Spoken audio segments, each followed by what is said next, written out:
સલમાન ખાનના ઘર પર ફાયરિંગ જે ગનથી થયું તે તાપી નદીમાં ફેંકી દેવાઈ, આરોપીઓને સાથે રાખી સુરતમાં તપાસ।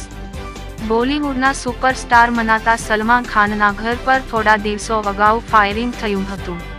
આ ચકચારી ફાયરિંગ કેસમાં મુંબઈની ક્રાઇમ બ્રાન્ચ દ્વારા તપાસ હાથ ધરવામાં આવી હતી, જેમાં આરોપીઓને કચ્છથી ઝડપી પાડવામાં આવ્યા હતા।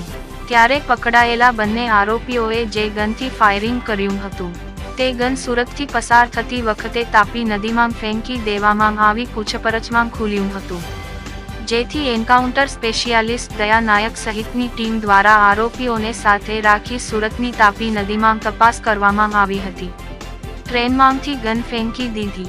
સલમાન ખાનના ઘર પર ફાયરિંગ કરીને આરોપીઓ ટ્રેનમાં બેઠા હતા। ટ્રેન સુરતની તાપી નદી પર અશ્વિનીકુમાર ખાતે લોખંડનો રેલવે બ્રિજ પરથી પસાર થઈ રહી હતી। આ દરમિયાન આરોપીઓએ ગન તાપી નદીમાં ફેંકી દીધી હોવાની કેફિયત ભુજથી પકડાયા બાદ પોલીસ સમક્ષ રજૂ કરી હતી, જેથી મુંબઈની ક્રાઇમ બ્રાન્ચની ટીમ સુરત આવી પહોંચી હતી। સુરતની તાપી નદીમાંથી ગન શોધવા માટે તરવૈયાઓને ઉતારવામાં આવ્યા હતા। આરોપીઓને સાથે રાખી રિકન્સ્ટ્રક્શન। મુંબઈમાં એન્કાઉન્ટર માટે જાણીતા દયા નાયકની આગેવાનીમાં બંને આરોપીઓને સુરત લાવવામાં આવ્યા હતા। વહેલી સવારથી આરોપીઓને સાથે રાખીને બ્રિજ પરથી તાપી નદીમાં કેવી રીતે ગન ફેંકી તેનું કન્સ્ટ્રક્શન કરવામાં આવ્યું હતું। સાથે જ તરવૈયાઓને તાપી નદીના પાણીમાં ઉતારીને ગન શોધવા પ્રયાસ કરવામાં આવ્યો હતો।